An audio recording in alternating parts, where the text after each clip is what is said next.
Arthur Finch never imagined his perfectly manicured kingdom of stone and silence would become the stage for a desperate, frantic mystery. For 34 years, the Blackwood Creek Cemetery had been his sanctuary, a place where the world's noise faded into the rustle of cypress leaves and the gentle sigh of the wind. He knew every stone, every name, every patch of stubborn clover that required his specific attention. His life was a metronome of seasons and duties: spring planting, summer mowing, autumn clearing, and the quiet, stark stillness of winter. The ground held stories, but they were stories that had reached their final page. He was the custodian of conclusions, the keeper of quiet ends. But on a Tuesday drenched in the grey light of a reluctant dawn, a story began that refused to be buried. It started as a flicker of movement at the edge of his vision, a small, tawny blur against the deep green of the grass near the newer, less populated section of the cemetery. Arthur, methodically trimming the edges of the Hemlock family plot, paused and straightened his aching back. He squinted. It was a dog. A puppy, by the looks of it. Small, scruffy, and utterly alone. He sighed. It wasn't uncommon for strays to wander in, drawn by the quiet, or perhaps chasing a squirrel. Usually, a stern word or a short walk toward them was enough to send them scurrying back through the wrought iron gates. This one, however, wasn't wandering. It was sitting. It sat with a strange, unnerving stillness, its small body a perfect statue of vigilance, its gaze fixed on a mound of freshly turned earth. Arthur set down his trimmer, the sudden silence amplifying the distant caw of a crow. He walked slowly toward the puppy, his boots leaving dark prints in the dew-soaked lawn. "Hey now," he called out, his voice a low rumble, intentionally gentle.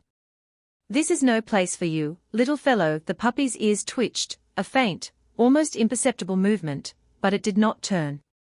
Its entire being was focused on that single patch of ground. As he got closer, Arthur could see it was a simple grave, marked only by a crude wooden cross fashioned from two lashed-together branches. The earth was dark and mounded, suggesting a recent burial, though he couldn't recall one happening in this section. His memory was a flawless ledger of the comings and goings in his domain. He would have known. He stopped about 10 feet away. The puppy was shivering, though the morning air was mild. It was a mix of something, terrier, maybe, with soft, floppy ears and paws that seemed just a little too big for its body. Its fur was matted with dirt and bits of leaves. He made a soft clicking sound with his tongue. "Come on now. Let's get you some water." He expected it to flinch, to run, to bark. It did none of those things. It simply remained, a tiny, silent sentinel. Arthur's initial, mild annoyance began to curdle into something else. Pity. It was the most obvious conclusion. This must be its owner's grave. The poor creature was heartbroken, lost, keeping a lonely vigil for a person who would never return. The story was as old as time, a testament to a loyalty that defied even death. With a heavy heart, he retreated to his small groundskeeper's cottage near the main gate. He filled a small bowl with water and grabbed a piece of the roast beef sandwich he'd packed for lunch. He walked back, his footsteps slow and deliberate. "Here you go," he said softly, placing the offerings a few feet from the puppy. "You must be hungry." The puppy's nose twitched, acknowledging the scent of the meat. For a fleeting second, its resolve seemed to waver. Its head turned just enough for Arthur to see its eyes, dark, intelligent, and filled not with grief, but with a desperate, frantic urgency that sent a strange chill down his spine. It looked at the food, then back at the grave. A low whine escaped its throat, a sound of profound conflict. Then, with a resolve that seemed impossible for such a small animal, it turned its head away from the food and back to the mound of dirt, its body rigid with purpose. Arthur stood there, the water bowl and the slice of beef looking foolish on the perfect grass. He had seen grieving dogs before. They were mournful, lethargic, their sadness a heavy blanket. This was different. This was not the posture of sorrow. It was the posture of work. Of a mission. And then the puppy did something that shattered Arthur's simple, heartbreaking theory. It began to dig. Not with the playful energy of a puppy burying a bone, but with a frantic, desperate scrabbling. Its front paws threw small clumps of dark earth behind it, its whole body trembling with the effort. It would dig for a few moments, then pause, press its ear to the ground, and whine, that same thin, high-pitched sound of raw desperation. He watched, frozen in place, for nearly 10 minutes. Dig. Pause. Listen. Whine. The cycle was relentless, exhausting. Arthur's heart began to pound with a confusing mix of emotions. Pity, yes, but now a deep, unsettling unease.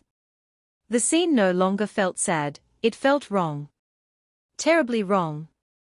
He looked again at the crude cross. There was no name, no date. Just 2 sticks tied with twine. He prided himself on the order of this place. Every burial was sanctioned, recorded, marked with a temporary plaque from the funeral home until the permanent stone could be set. This was an anomaly. An illegal burial. His mind raced. People sometimes buried pets here, against the rules. It was a sad, misguided act of love he usually handled with quiet discretion. Perhaps that was it. Perhaps this puppy was digging for a buried companion. But the urgency, the listening, it didn't fit. The intensity of the puppy's focus felt primal, instinctual. It wasn't trying to rejoin a lost friend. It was trying to get to something. Arthur took a cautious step forward. Easy now, he murmured. The puppy ignored him, its paws a blur of motion. The hole was growing deeper, a small, dark pit in the center of the mound. Arthur knew he couldn't let this continue. It was a desecration, regardless of the intention. He had to get the puppy away from there. He moved more deliberately now, reaching down to gently take the puppy by the scruff of its neck. The moment his fingers touched its fur, it yelped, a sharp cry of protest, and twisted, trying to bite him. It wasn't an aggressive act, but a panicked one. It scrambled back to the hole, placing its body protectively over the opening, and let out a series of short, sharp barks. They weren't directed at him. They were directed downward, into the earth. Arthur froze, his hand hovering in the air. The puppy wasn't barking at him. It was communicating. It was telling something in the ground, I'm here. I'm trying. The absurdity of the thought made his head spin, but the feeling in his gut was cold and hard as granite. Something was fundamentally broken about this picture. He backed away slowly, his mind a whirlwind of confusion. He looked around the silent, sleeping cemetery. The stone angels seemed to watch him with placid, knowing eyes. The wind whispered through the pines, carrying a scent of rain and damp soil. For the first time in his 34 years, Arthur Finch felt like a stranger in his own home. He looked back at the tiny, determined creature, its body a shield over a secret the earth was keeping. He had to know what that secret was. His day of trimming hedges was over. A different kind of work had just begun. He spent the rest of the morning observing from a distance, hidden behind the large marble mausoleum of the Atherton family. The puppy never stopped. Its frantic digging was punctuated by periods of listening, its small head pressed so tightly to the soil it seemed to be trying to merge with it. Arthur felt a growing sense of dread. The logic of the situation was fraying at the edges, leaving only a raw, instinctual fear. He abandoned his duties and walked back to his small office, the one place where the cemetery's order was codified in ink and paper. The room smelled of old paper, lemon polish, and faint, lingering pipe tobacco from his predecessor, who had retired decades ago. He went straight to the large, leather-bound ledger titled Burial Plots and Records, 1980 present. He flipped through the heavy pages, his fingers tracing the neat, handwritten entries. Section G, Row 14, Plot 8. That was the location, he'd pasted out in his head. He found the page for Section G. The rows were meticulously documented, each plot number followed by a name, a date of burial, and a reference number for the official certificate. He ran his finger down the list. Row 12. Row 13. Row 14. He scanned the plot numbers. Plot 6, Eleanor Vance, 2018. Plot 7, Samuel Gable, 2021. And then Plot 8. The space next to the number was blank. Stark, white, and empty. No name. No date. No record. According to the official map and the ledger that had chronicled every soul laid to rest here for 40 years, that patch of ground was empty. Waiting. Unoccupied. A cold wave washed over him. The disturbed earth, the crude cross, the frantic puppy, it wasn't a grave. Not an official one. It was a hole that had been dug and filled in secret. His mind, trained to see order and process, struggled to comprehend the violation. Who would do such a thing? And why? He closed the ledger with a soft thud.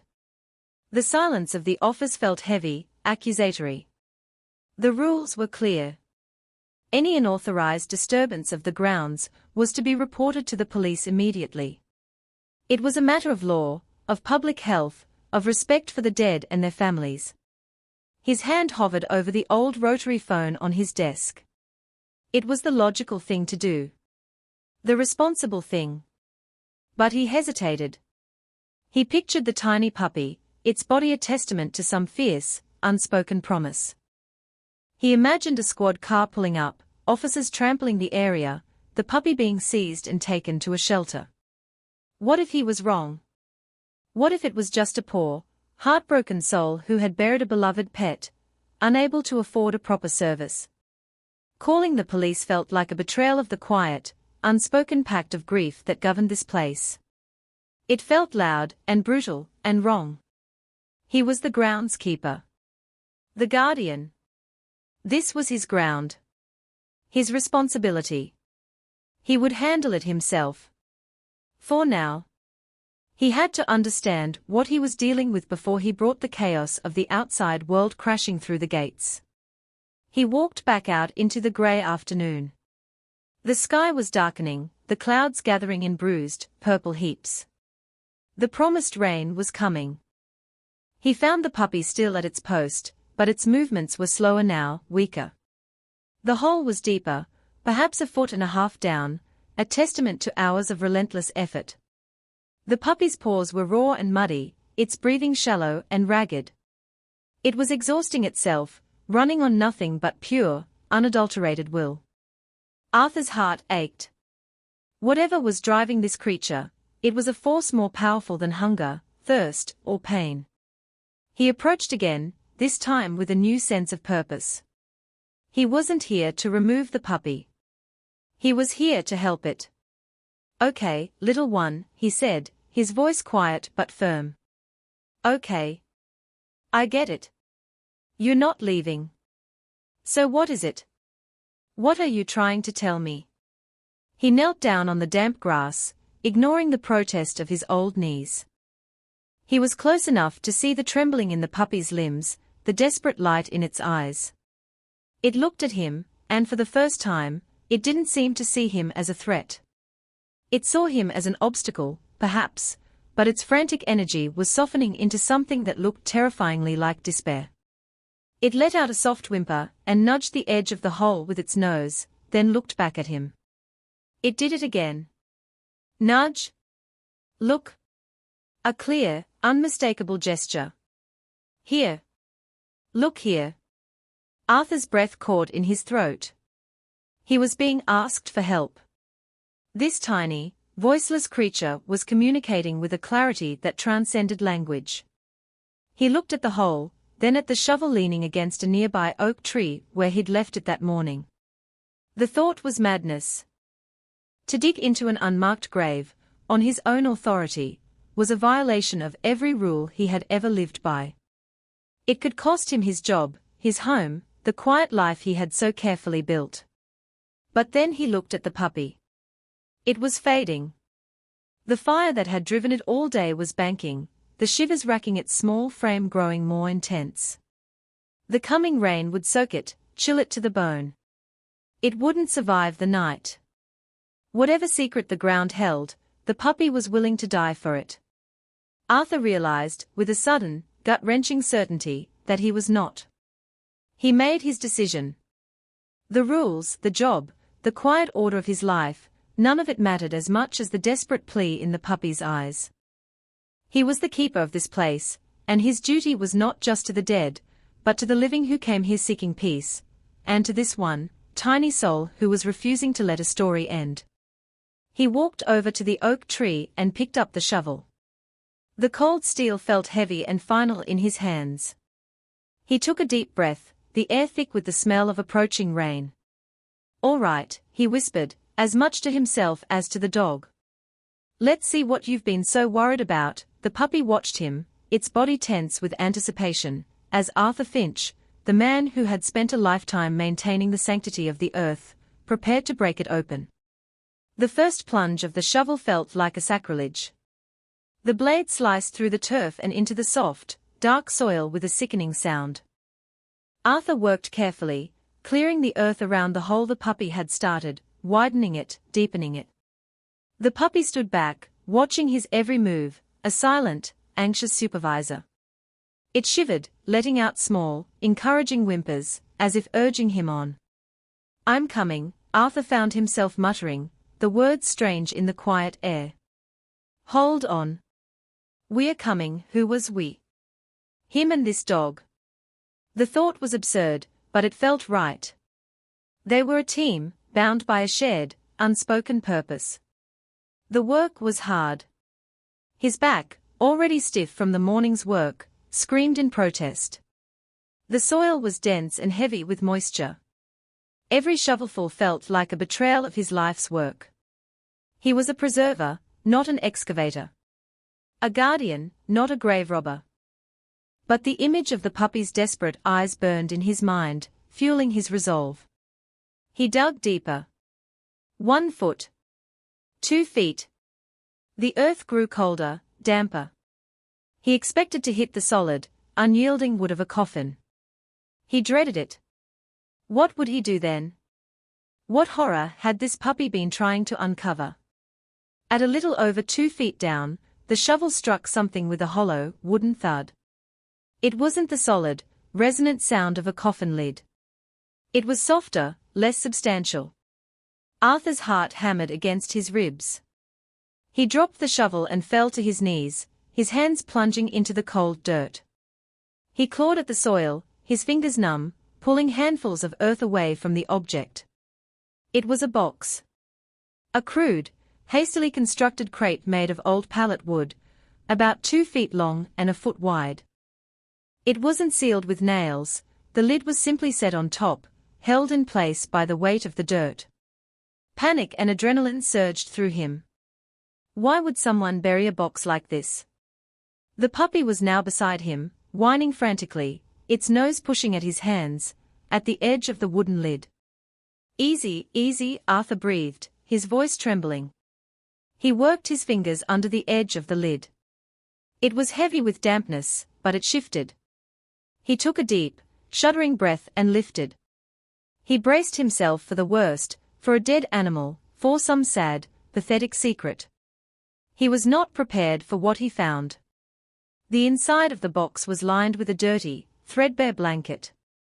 And nestled within it, curled together for warmth, were 3 more puppies. They were smaller than the one beside him, younger. 2 were terrifyingly still, their tiny bodies cold to the touch. But the third one moved. A faint, almost imperceptible twitch of a paw. And then he heard it. A sound so faint it was barely more than a breath. A tiny, mewling cry. Arthur froze. The world tilted on its axis, the sounds of the cemetery, the wind, the distant traffic, the cawing crows, all faded into a deafening roar in his ears.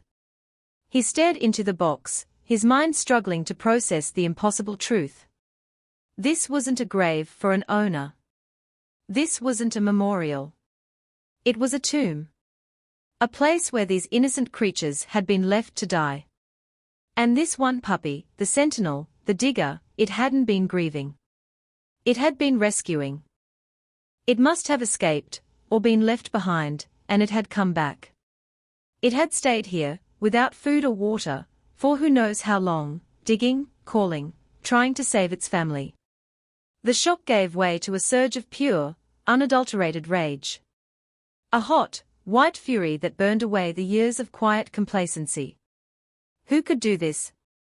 Who could be so cruel, so monstrous, as to bury living things alive? He felt a guttural sob rise in his throat, a sound of such raw anguish that it startled him. But there was no time for rage. No time for grief. One was still alive. He had to act. Okay, he said, his voice shaking. Okay, he reached into the box with hands that trembled uncontrollably and gently, so gently, lifted the tiny, shivering puppy. It was impossibly small, its fur damp and cold, its breathing shallow. It was alive, but barely. The puppy at his side, the hero, pushed its nose against its rescued sibling, licking its face with a frantic, desperate love. Arthur looked from the tiny, fragile life in his hands to the determined survivor at his feet. In that moment, he understood the true nature of loyalty. It wasn't a quiet vigil. It was a ferocious, unrelenting fight against the darkness.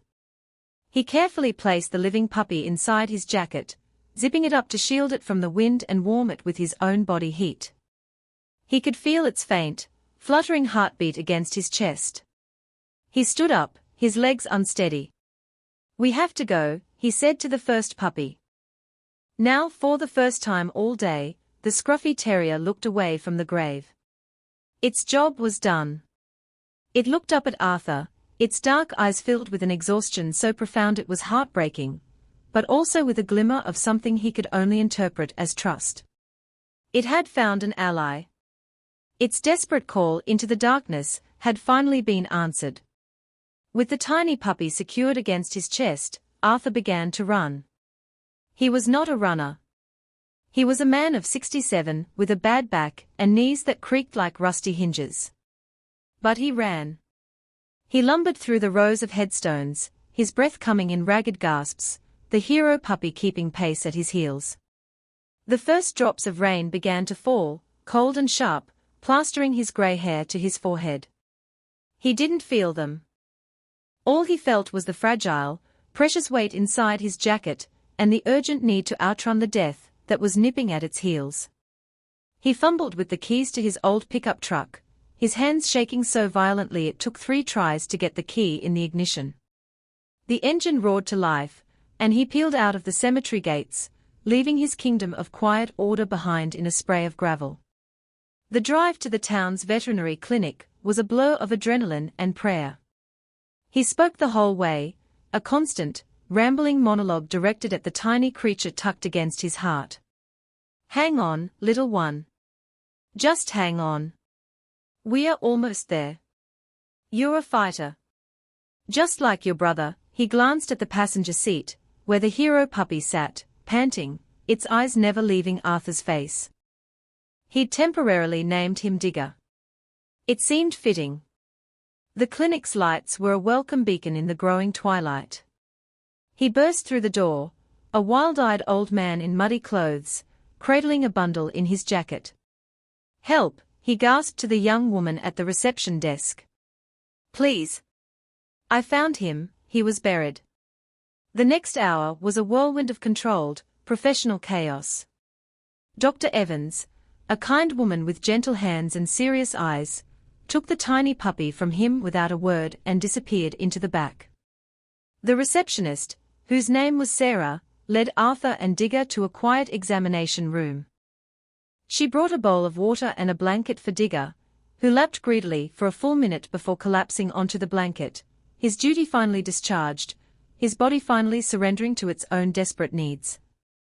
Arthur just sat, his hands covered in drying mud, his heart still pounding a frantic rhythm against his ribs. He felt a profound sense of helplessness, his part in the drama seemingly over. He had unearthed the secret, but now he could only wait and hope. Dr. Evans finally emerged, her expression grim, but not hopeless. "He's alive," she said, and Arthur felt the tension in his shoulders release in a wave. "Barely. He's severely hypothermic, dehydrated, and malnourished. We have him on warming blankets and an 4-drip. It's going to be touch and go for the next 24 hours." She looked at Arthur, her gaze searching. "You said he was buried." Arthur explained the whole story, his voice cracking as he described finding the box, the other 2 tiny bodies, and Digger's relentless vigil. Sarah, the receptionist, listened with tears in her eyes. "He was trying to save him," she whispered, looking at the sleeping puppy on the floor. All that time Dr. Evans nodded slowly, a look of mingled awe and sadness on her face. "Dogs are amazing," she said softly. "Their loyalty, we could learn a lot from it." She insisted on checking Digger over as well. He was exhausted and dehydrated, his paws bloody and raw from the digging, but otherwise strong.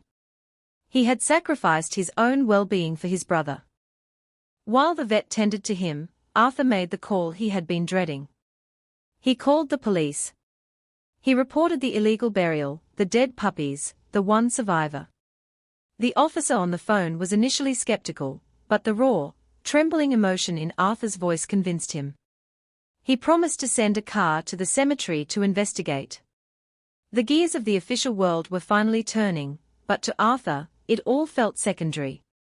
The only thing that mattered was the tiny, fragile heartbeat in the back room. He refused to go home. He spent the night in the uncomfortable plastic chair in the clinic's waiting room. Digger slept at his feet, his breathing deep and even. Every so often, he would stir, letting out a soft whimper in his sleep, his legs twitching as if he were still digging, still fighting. Arthur would reach down and stroke his head, murmuring, "It's okay, son. You did it." He's safe, he dozed fitfully, his dreams filled with images of dark earth and the sound of desperate whining. He woke with a start every time a staff member walked past, his heart leaping into his throat. The night stretched into an eternity. Just after dawn, bleary-eyed and stiff, he saw Dr. Evans approaching. Her face was tired, but she was smiling.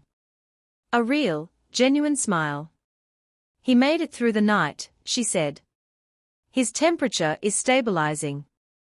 He took a little formula from a bottle. "He's a fighter." Arthur felt a wave of relief so profound it almost buckled his knees. He had stood on the edge of a grave and pulled life back from the brink. The tiny puppy, who they decided to call Lucky, was not out of the woods, but he had a chance. A fighting chance, thanks to his brother.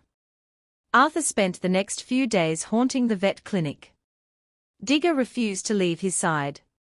They became a strange, inseparable trio, the quiet old groundskeeper, the scruffy hero, and the tiny survivor in the incubator. The story spread through the small town. The local news ran a small piece on it. People dropped off donations at the clinic to help cover Lucky's medical bills.